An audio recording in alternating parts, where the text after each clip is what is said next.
अज्ञानतिमिरान्धस्य ज्ञानाञ्जनशलाकया चक्षुरुन्मीलितं येन तस्मै श्रीगुरवे नमः। भाइयों और बहनों, चूँकि हमारे पूर्व वक्ता लोग काफ़ी कुछ अच्छा डोज आपको दे चुके हैं, तो मैं संक्षेप में अपनी बात करूंगा। श्रद्धेय वीरेश्वर भाई साहब को भी हमने प्रार्थना की है कि वो भी अंत में सबको समेशन करेंगे। तो मैं कुछ मूल बातें ये बता रहा हूँ आपको। गुरु जी की जन्म शताब्दी हमने मना ली। एक गीत भी लिखा गया है, अखंड ज्योति में शायद छपेगा। युग दृष्टा की जन्म शताब्दी हमने स्वयं मनाई। श्रद्धेय वीरेश्वर भाई साहब कहते हैं, भाई ये जन्म शताब्दी मनाने में एक खतरा भी है। क्या कि 99 में कुछ नहीं, 100 में सब कुछ और 101 में फिर कुछ नहीं, ऐसा होने का खतरा। तो इससे बचना है। भाई सारा ज्वार एक ही बार में निकाल देना नहीं है, बल्कि आगे भी उस प्रवाह को, उस उत्साह को बनाए रखना है। तो ये 101, 102 ऐसे बढ़ना चाहिए। तो जन्म शताब्दी हमने मना ली। जन्म शताब्दी मनाने के पहले पूरे देश भर में, विदेश में एक बात हो रही थी। गुरुजी किस काम के लिए संसार में आए, हम लोग अपने चटाक भर बुद्धि से तो नहीं जान सकते, लेकिन 4-5 बातें तो हर एक किसी को समझ में आ रही हैं कि गुरुजी इसके लिए आए थे। गायत्री को जन जन तक पहुंचाने आए थे, यज्ञ भगवान का उद्धार करने आए थे, सामूहिकता को बोने आए थे। सामूहिकता जैसे खत्म हो गई थी हमारे धर्म में से, तो सामूहिकता का संस्कार देने आए थे, ज्ञान का विस्फोट करने आए थे और इस जमाने का युग धर्म देने आए थे। इस बात को हमने जन्म शताब्दी के वर्ष के पहले पूरे देश के जो गायत्री परिवार के लोगों ने इन 5 बातों को जन जन तक पहुंचाने के लिए बहुत बड़ी भूमिका निभाई। क्या सब तक अभी पहुंच गया है? नहीं, अभी सब तक नहीं पहुंचा है। मैं मजाक में कहा करता हूं, आपके घर में जो बाई काम करती है बर्तन मांजने वाली, क्या उसे गायत्री महामंत्र आता है? तो उत्तर आएगा नहीं। आपके बच्चे को रिक्शे से स्कूल पहुंचाने वाला रिक्शा चालक क्या गायत्री मंत्र जानता है? तो आपका उत्तर होगा नहीं। आपके खेत में जो हल वाहा है, हल चलाने वाला मजदूर, क्या वो गायत्री मंत्र जानता है? तो आपका उत्तर होगा नहीं। तो फिर उसे कौन बताएगा? इन सब को कौन बताएगा? गायत्री परिवार का काम अभी ठीक से पूरा नहीं हुआ है। जो गुरु जी तो इसके लिए अवतार लेके आए, उन्होंने आपको दिया, अब आपको देना है। गायत्री को, यज्ञ को, सामूहिकता को, ज्ञान को, और इस जमाने का युग धर्म है समय दान, इसको पूरी दुनिया को बताना है। गुरु जी ने कहीं किताब में लिखा है, यदि एक प्रदेश को बदलना हो तो देश, एक जिले की जितनी जनसंख्या चाहिए। देश को बदलना हो तो एक प्रदेश की जितनी जनसंख्या चाहिए, और यदि विश्व को बदलना हो तो एक देश की जितनी जनसंख्या को इस काम में लगाना पड़ेगा। कितना समय लगाना पड़ेगा इस काम के लिए? 1 घंटा रोज। इतने में तो दुनिया बदल जाएगी। यानी ये इस जमाने का युग धर्म है, ये पूरी दुनिया को आपको बताना पड़ेगा। ये बाकी है काम। जन्म शताब्दी तो हमने मना ली, लेकिन अभी ये काम बाकी है। दूसरा, जन्म शताब्दी के मंच पर 5 अभियान घोषित किए गए थे। जो जन्म शताब्दी के मंच से घोषित हों उन्हें तो करना ही है भाई। इसे तो आप सब लोग अपने अपने क्षेत्र में कर रहे होंगे, उनको मैं केवल नाम सुना रहा हूँ, उसके विश्लेषण में नहीं जाऊँगा। वृक्ष गंगा अभियान, वृक्षारोपण करना है देश में। एक हम लोग गए नर्मदा नदी के किनारे पर, बड़वानी नाम का स्थान है, वहाँ के ऊपर से हम लोग देख रहे थे पहाड़ से कि वास्तव में नर्मदा नदी में पानी कहाँ से आता है। तो पेड़ों की जड़ों से आता है। उसका ग्लेशियर कोई पहाड़ है, हिमालय के पहाड़ से थोड़ी नर्मदा निकली है। पेड़ वर्षा के पानी को अपने जड़ों में समाहित किए रहते हैं और धीरे धीरे छोड़ते हैं, उससे नर्मदा नदी बनती है।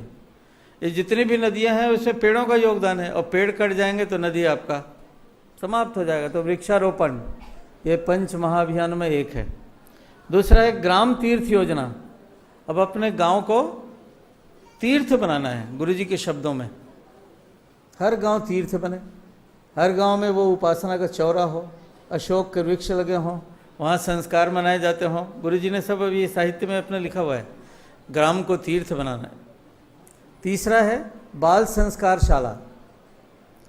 ये भावी पीढ़ी के नवनिर्माण का बहुत अच्छा सूत्र है, जो गुरु जी ने, इस पर भी बहुत सारी चीज़ें लिखी हुई हैं, लेकिन अब इसको ठीक से करना है। विदेश में तो गायत्री परिवार ये बाल संस्कार शाला के माध्यम से ही बहुत अच्छी प्रगति कर रहा है। संडे के दिन सब गायत्री परिवार के लोग स्कूल को किराए में ले लेते हैं। वहाँ पे 7 से 9 साल तक की उम्र के, 9 से 13 साल, 13 से 17 साल, इनकी अलग अलग कक्षाएं चलती हैं। वो ध्यान करना सीखते हैं, मंत्र बोलना सीखते हैं, आदर करना सीखते हैं, भारतीय संस्कृति की बात सीखते हैं, और उनके माता पिता ये सब लोग फ्री में उनको पढ़ाते हैं। और किराए में जो स्कूल लेते हैं उसका किराया गायत्री परिवार देता है, बच्चों से कोई फीस नहीं लेते। बाल संस्कार शाला पर किताबें लिखी जा चुकी हैं, बाल संस्कार शाला चलानी है। फिर एक है युवा चेतना जागरण अभियान। हमारे देश में विश्व के सबसे अधिक युवा लोग निवास करते हैं। सबसे जवान देश इस समय कोई है तो वो भारतवर्ष है। लेकिन यदि युवाओं पर अभी समय रहते ध्यान नहीं दिया जाएगा तो इनको बिगड़ने में भी ज़्यादा देर नहीं लगेगी। राजनीति वाले किसके चक्कर में हैं? झांसे में लेने के युवाओं के। ये विज्ञापन वाले किसके लिए इतना सारा विज्ञापन सब छापते रहते हैं? युवाओं को फांसने के लिए। ये बीड़ी सिगरेट व्यसन जितने प्रकार के नशे वाले किसके फिराक में घूम रहे हैं? युवाओं के। बेरोजगार कौन बैठा है? युवा। शादी किसकी होनी है? युवाओं की। और शादी में जितने झगड़े झंझट हैं वो किसके हैं? युवाओं के लिए हैं सब। इसका मतलब यदि युवाओं को ठीक दिशा इस समय नहीं दी गई तो आपके प्राण, इस देश के प्राण सब संकट में हैं। तो युवा चेतना जागरण अभियान इसी समय का, जब जिसको कहते हैं ना, समय की मांग है। और एक है भागीरथी जलाभिषेक अभियान। ये मंच से घोषित हुआ था। जो जल के स्रोत हैं वो प्रदूषित हो गए हैं, चाहे वो तालाब हो, कुआं हो, नदी हो, सब गंदगी, सब तरफ गंदगी, सब तरफ गंदगी। इस देश को यदि बचाना है तो स्वच्छता को अपनाना पड़ेगा। अध्यात्म की पहली सीढ़ी का नाम स्वच्छता है। ये 5 अभियान है। जहाँ जिस तरह की परिस्थिति होगी, गायत्री परिवार इनमें से किसी न किसी को अपने क्षेत्र में चला रहा होगा। अब 2012 में 3 और विशेष काम उभरे हैं, इसको भी आप सुन लीजिए, इसी के बारे में मैं आपको बताऊंगा। पहला, ग्राम तीर्थ प्रवज्या अभियान। साइकिल को माध्यम बनाकर 5 से लेकर 10 लोग एक टोली में होते हैं, 4 से लेकर 10 भी हो सकते हैं। वो आपके गांव में पहुंचते हैं, फेरी लगाते हैं, शाम को दीप यज्ञ करते हैं, दूसरे दिन यज्ञ करते हैं, गुरुजी का संदेश देते हैं और अगले गांव में चले जाते हैं। एक छोटा सा माइक सेट उनके साथ होता है, कई बार नहीं भी होता। ऐसा चल रहा है। 500 सेट तो अभी तक बिक चुके हैं। 500 सेट अगले 7-8 दिन में बिकने वाले हैं। 1000 टोलियाँ यदि 100 गांव में जाती हैं तो कितने स्थान हुए? 1 लाख। 1000 टोलियाँ। इस देश में 1000 टोलियाँ 100 गांव में जरूर जाएंगी, नहीं तो फिर 2000 टोलियाँ 50 गांव में जाएंगी, नहीं तो 3000 टोलियाँ 30 गांव में जाएंगे। लेकिन ये 1 लाख गांव में इस साल 2012 में जाने वाली हैं। इसमें आप सब लोग प्रवज्या करने के लिए आगे आए हैं। केवल गुरुजी के काम को दूर से अच्छा है, बहुत अच्छा है, आप लोग अच्छा कर रहे हैं, ऐसे नहीं चलेगा। आपको थोड़ा पसीना खुद बहाना चाहिए। आपको साइकिल टोली में प्रवज्या करना चाहिए। जो आप गुरुजी के बारे में जानते हैं उनको दूसरे को बताइए, गायत्री के बारे में बताइए, गांव-गांव जाइए। यदि ये पसीना आपने नहीं बहाया तो पवित्रीकरण में जल चढ़ाना बेकार है। भगवान के काम में क्या आपने पसीना बहाया? तो ये आरती करने का मतलब होता है ज्ञान के प्रकाश को बांटना। क्या आपने ज्ञान के प्रकाश को बांटा? नहीं बांटा तो आरती क्यों कर रहे? गुरुजी ने सबके जल चढ़ाने और आरती करने और धूप सबका अर्थ दिया है, फूल चढ़ाने सबका। तो एक ग्राम तीर्थ यात्रा प्रवज्या में बहुत बड़ा एक मौका है आपके ऊपर उठने का, आपका पुण्य बढ़ाने का, गुरुजी के हृदय में स्थान पाने का। तो ये अभियान है, इसमें आप सहयोग करिए। क्या सहयोग करें साहब?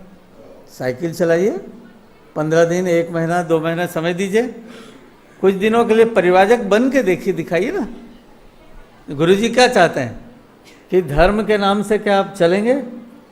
जैसे मीराबाई चलती थी, सारे लाज संकोच को छोड़ के मीराबाई सड़क में नाचती थी।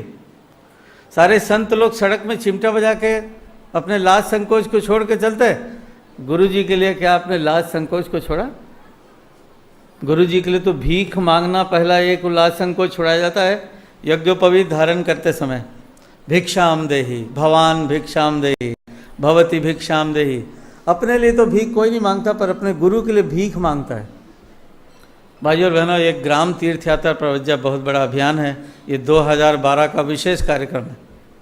फिर 2012 का दूसरा कार्यक्रम भी भाई साहब ने बताया, सौर साधना वर्ष है ये। तो क्या करें? सौर साधना वर्ष में आप सब लोग बहुत कुछ कर सकते हैं। वो क्या करें? यहाँ से जाएं और प्रज्ञा मंडल, महिला मंडल, युवा मंडल सप्ताह में रविवार के दिन सवेरे सूर्य के ध्यान का कैसेट लगाइए। 50 लोग 100 लोग इकट्ठे करिए। उसके बाद जप करिए 5 मिनट का। इसके बाद सब लोग सामूहिक सूर्य अर्घ दान दीजिए वहीं पे। तो इससे बहुत बड़ा लोक संग्रह होने वाला है। लोक संग्रह किसे कहते हैं? नेकी के रास्ते पर, पुण्य के रास्ते पर दूसरों को बढ़ाने का, अच्छे मार्ग में दूसरों को प्रेरित करने को ही लोक संग्रह कहते हैं। तो जब 1000 लोगों को सूर्य अर्घदान देते हुए लोग देखेंगे, फिर तो लोगों की बाँछें खिल जाएंगी। वो भी सूर्य का साधना करके वो भी सूर्य अर्घदान देंगे। मालूम है, बनारस हिंदू यूनिवर्सिटी बनाते समय मदन मोहन मालवीय जी ने क्या सोचा था? उन्होंने ये सोचा था 10,000 ब्रह्मचारी लोग गंगा के किनारे बैठ करके सूर्य का मंत्र जपेंगे, गायत्री महामंत्र जपेंगे, सूर्य को अर्घदान देंगे और सूर्य नमस्कार करेंगे।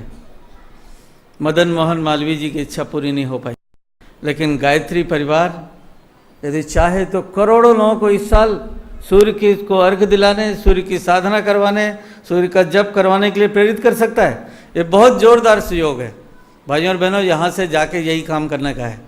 प्रज्ञा मंडल वालों को तो इकट्ठा कर सकता है, आसपास के अपने जिनको जानते हैं उनको तो इकट्ठा कर सकते। सप्ताह में एक दिन, इतवार के दिन यदि हो सके तो उनको बिना नमक का व्रत रखने के लिए भी सुझाव दे दें। यदि हो सके तो कर लें, और यदि वो नहीं कर सकें पूरा एक दिन का व्रत तो आधे दिन का कर लें।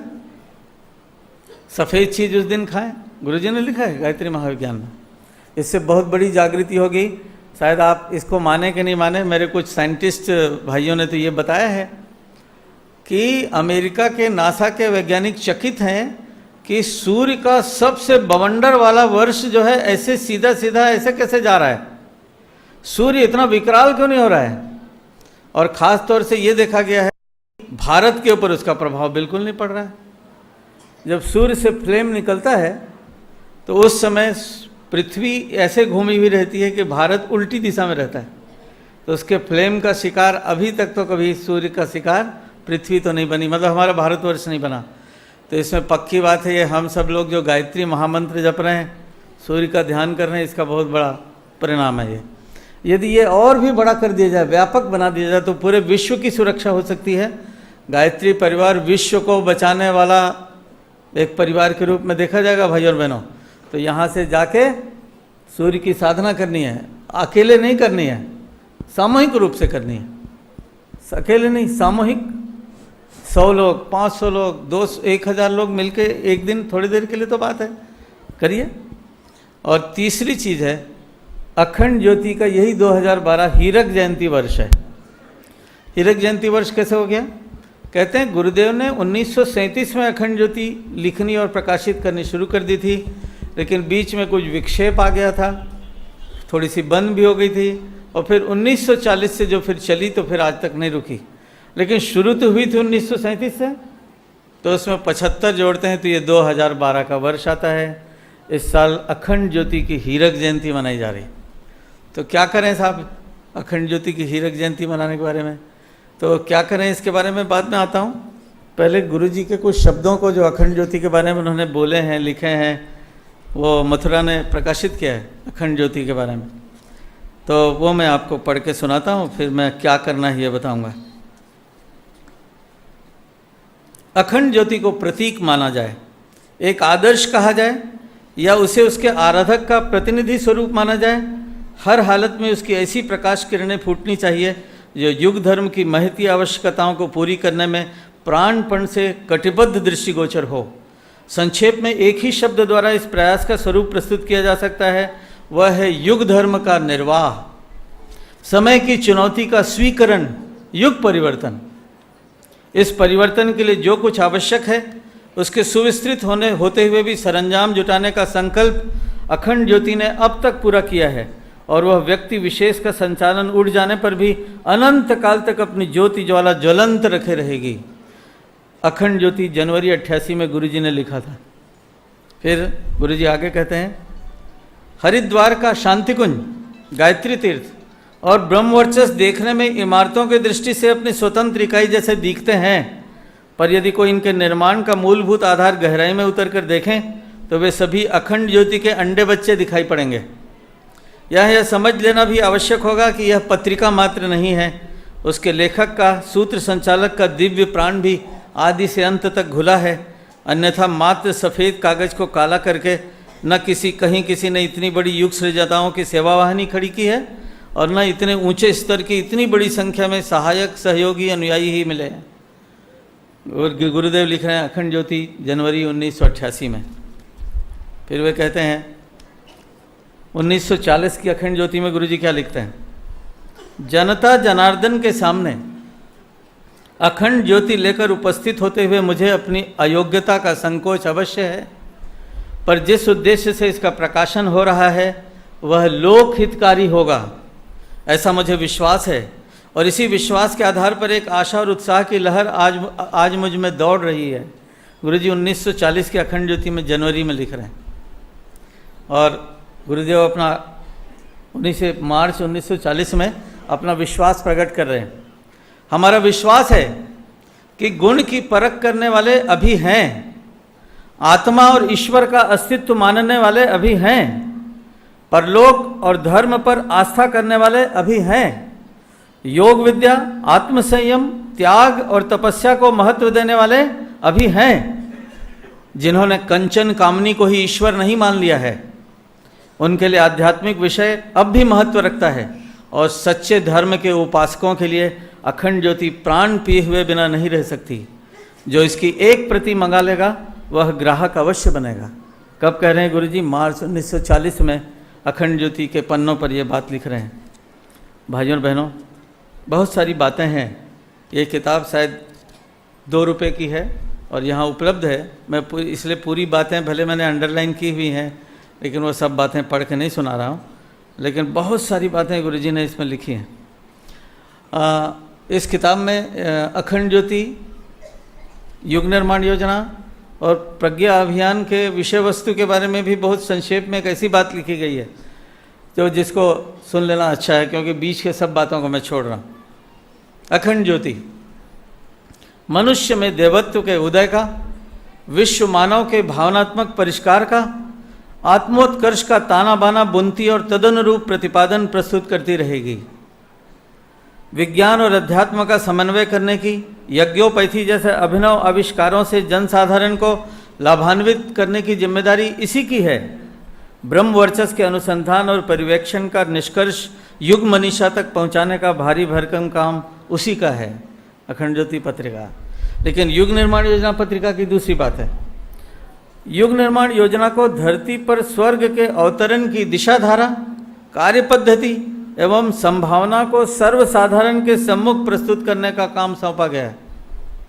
भौतिक प्रगति तो हो, पर उसका उपयोग विलास संग्रह के लिए न होकर सतयुगी स्वर्गीय परिस्थितियों के संवर्धन में नियोजित होने लगे तो पुरुषार्थ एवं कौशल को कृतकृत्य होने का अवसर मिल सकता है। यह सब किस तरह संपन्न हो, इसकी दूरदर्शिता और सदाशयता से भरा हुआ पूरा निर्धारण युग निर्माण पत्रिका के पृष्ठों पर मिला करेगा। अब तीसरी पत्रिका प्रज्ञा अभियान के बारे में क्या लिख रहे हैं? उसका विषय है इस पुण्य प्रयोजन में निरत युग शिल्पी समुदाय का मार्गदर्शन।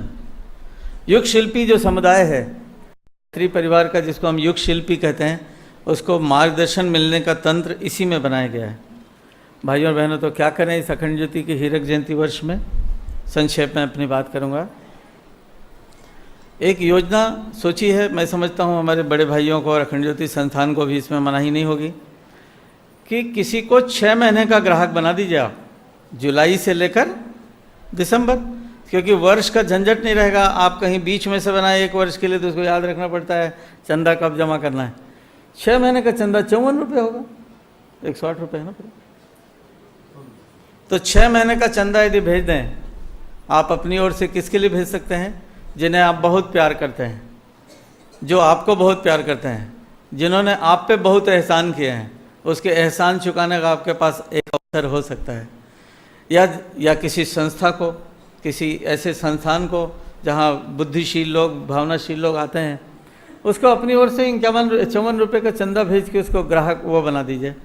तो यदि हर कार्यकर्ता 10-10 लोगों तक अखंड ज्योति के ग्राहक बनाने का अभियान कर दे, जो वैसा कहते हैं पत्रिका का ग्राहक बनाना, जिसको आजीवन सदस्य, ये तो बहुत बड़ी बात है। लेकिन हमारे एक भाई ने किया हुआ है, एक अरविंद शर्मा नाम के, गाजियाबाद में रहते हैं, हर साल वो सम्मेलन भी करते हैं अखंड ज्योति के पाठकों का। उन्होंने 8 अक्टूबर 2000 में एक संकल्प लिया कि मैं 24,000 परिजनों को अखंड ज्योति का आजीवन सदस्य बनाऊंगा। तो 14,000 तक वो संख्या पहुंच गई है। मेरे ख्याल है हम लोग ताली बजा सकते हैं। 14,000 लोगों को उसने आजीवन सदस्य बना लिया भाई। अब केवल 10,000 बाकी है, उसको भी 1-2 साल में बना लेगा। तो वो 24,000 बना सकता है, तो आप 10 तो बना सकते हैं, और आजीवन न सही तो 1 साल के लिए, 6 महीने के लिए तो बना सकते हैं। मैं समझता हूँ यदि ये इस अभियान में हमारे गायत्री परिवार के परिजन लग जाएं तो ये 2012 का वर्ष, ये अखंड ज्योति गुरु जी के प्रति हमारी श्रद्धांजलि है, हमारी गुरु दक्षिणा का एक छोटा सा हिस्सा है, गुरु के प्रति कृतज्ञता का ज्ञापन है। तो भाइयों बहनों, ये करना है। और एक और चीज़ होने वाली है हीरक जयंती वर्ष में, यहाँ पर तो होगा पूरे देश का सम्मेलन। कब होगा ये पत्रिकाओं में आएगा। वो स्टेडियम जो बनाया हुआ है कि ऑडिटोरियम, वो तो बहुत छोटा पड़ने वाला है, 1500 लोग बैठ सकते हैं, शायद 2000 लोग बैठ सकते हैं। लेकिन ये तो अखंड ज्योति के पाठकों का सम्मेलन सचमुच में होगा तो किसी स्टेडियम में होना चाहिए, है ना, कि दिल्ली का स्टेडियम, नागपुर का स्टेडियम, फलाने का स्टेडियम, अखंड ज्योति के पाठकों का सम्मेलन। और लोग बाग अपने अनुभूतियाँ प्रस्तुत करें, अपने एहसान जो गुरुजी ने उनके ऊपर किया है उसको अभिव्यक्त करें, उनको क्या क्या लाभ इसने अखंड ज्योति ने जीवन मिला है इसको अभिव्यक्त करें। तो ये तो स्टेडियमों में होगा, पर इसका आयोजन छोटे छोटे पैमाने पर तो आप अपने हाथ से शुरू करें। मान लो आप एक छोटे कॉलोनी से आए हैं, गांव से आए हैं, तो अखंड ज्योति के पाठकों को बुलाइए, 2-3 घंटे का कार्यक्रम करिए, उनके वो सुनिए, उनको सम्मानित करिए। भाइयों बहनों, ये हो सकता है, ये किया जाना चाहिए। अखंड ज्योति के पृष्ठों में कैसी कैसी बातें छपी हुई हैं, यदि आप पढ़ेंगे तो आप कहेंगे कि आप अचरज के मारे गिर जाएंगे। इतनी बड़ी बात गुरुजी ने लिख दी है उसमें, अखंड ज्योति के पन्नों पर। मैं आपको 1-2 बातें बताता हूँ। 1967 की अखंड ज्योति में गुरुजी ने एक बात लिखी है, आदमी मरने के बाद कौन सी योनि में जाएगा ये बताया नहीं जा सकता, कोई जान भी नहीं सकता कि वो मरने के बाद क्या बनने वाला है। लेकिन गुरुजी कहते हैं कि यदि किसी ने इस जीवन में ज्ञान बांटने का काम किया है तो उसका अगला जन्म मनुष्य का होना सुनिश्चित है। तो फिर आप किसी को अखंड ज्योति देते हैं, अखंड ज्योति बांटते हैं, तो अगले जन्म में मनुष्य होना तो आपका सुनिश्चित है। इतनी बड़ी गारंटी कोई ले सकता है? गुरुजी ने तो लिया हुआ है। गुरुजी 1963 की अखंड ज्योति में नीचे जब लेख समाप्त हो जाता है तो छोटा सा हिस्सा है, उसमें क्या लिखे हैं, जब कोई व्यक्ति ऊर्ध्वगामी विचारों वाला हो जाता है, यानी अच्छा चिंतन, श्रेष्ठ चिंतन, कल्याणकारी विचार, वही तो अखंड ज्योति आपको देती है ना।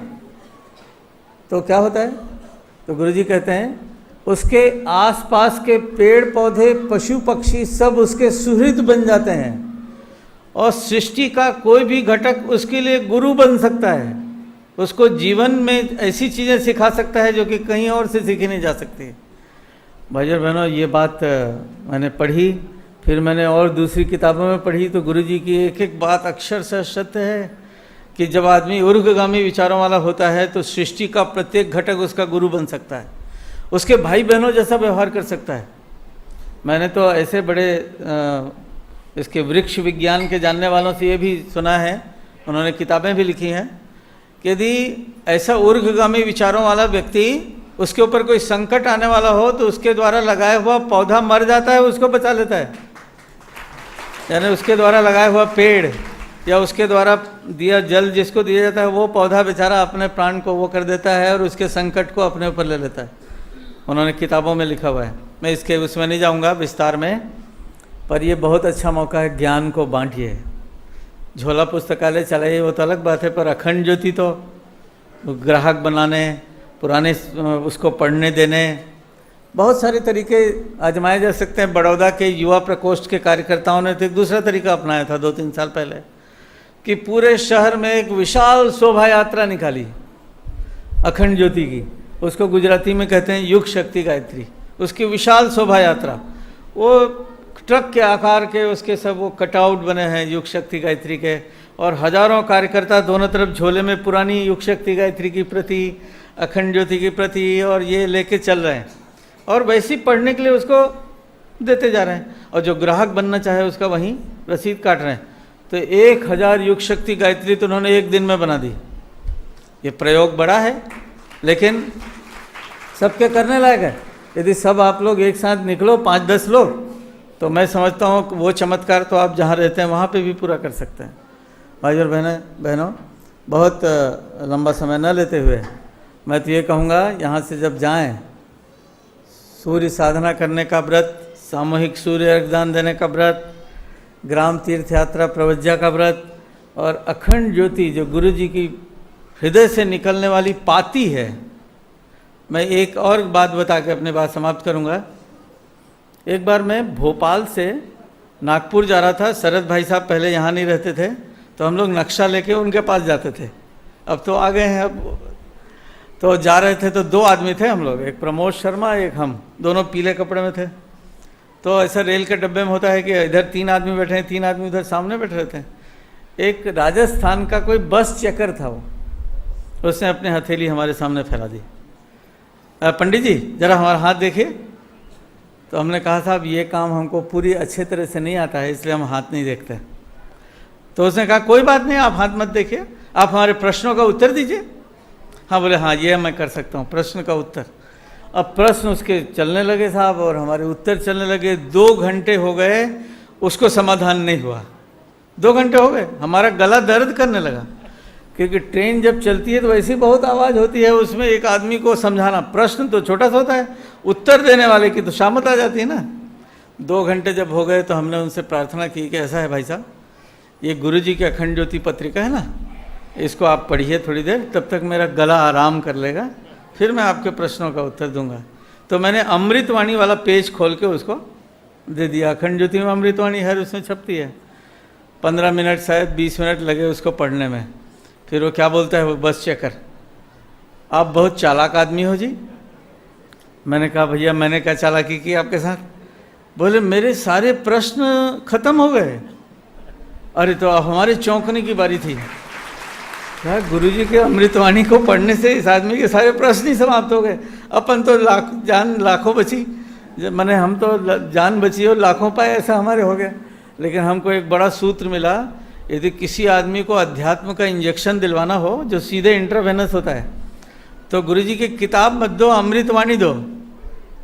अखंड, उसमें भी अखंड ज्योति में भी छपती है, अलग पत्रिका, अलग वो वांग्मय और ये सब हो चुका है, लेकिन वो एकदम आदमी के दिमाग को खोल देती है, उसका फाटक ही खोल देती है। लेकिन अखंड ज्योति ही तो उसका स्रोत है ना अमृतवाणी का। अमृतवाणी लगातार अंतहीन रूप से चलती रहेगी। भाई और बहनों, इस साल अभी जाके यहाँ से 10 लोगों को तो ग्राहक बनाना ही है।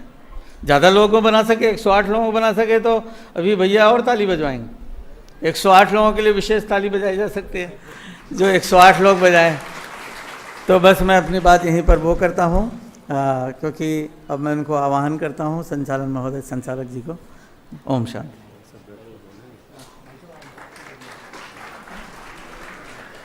आप जाने की ताली बजा रहे हैं कि आने वाले की? कर लिया करो, ये थोड़ा ताली चाहे जब बजाओ। वो भाई साहब एक आए थे कि 1000 ग्राहक बनाएंगे, 108 बनाएंगे, तो ये